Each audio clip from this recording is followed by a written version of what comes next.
Donc je vous présente Chloé Plassard, qui est chirurgien dentiste, mais titulaire d'un DU esthétique du sourire de la faculté de Strasbourg. Et elle exerce dans cette spécialité en libéral au Mans. Bonjour à tous, merci Florence pour cette introduction. Merci à la SOP. Donc le sourire, là voilà, je vous ai trouvé un exemple d'un beau sourire. Les dents, c'est l'élément central du sourire, entouré par ce beau cadre labial que Christine nous a si bien décrit ce matin.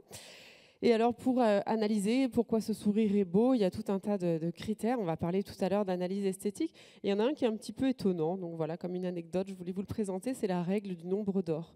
Je ne sais pas si vous en avez déjà entendu parler. Le nombre d'or, il est de 1,618. Il est issu de la suite de Fibonacci. Et il est retrouvé un petit peu partout dans la nature pour des proportions toujours très harmonieuses. Il est retrouvé jusque dans notre ADN. Et on le voit donc au niveau dentaire, l'incisif central par rapport à latéral, par rapport à la canine, répond à cette règle du nombre d'or. Mais avant tout, je pense que la règle d'or en 2022, c'est, et là, Florence m'a un petit peu spoilé, c'est le gradient thérapeutique, et vous avez compris, cette conférence, je la veux au cœur du gradient thérapeutique. Pourquoi ? Parce qu'aujourd'hui, on doit travailler déjà, d'une part, pour une raison médico-légale, le plus à gauche possible du gradient.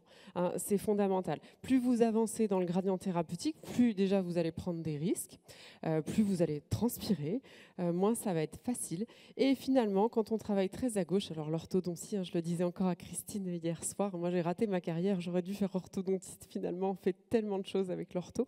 Mais bon, vous allez voir après qu'en dentisterie, on peut se rattraper quand même. Et on peut faire beaucoup et c'est pas la peine d'aller se compliquer la vie en allant vers des thérapeutiques plus complexes.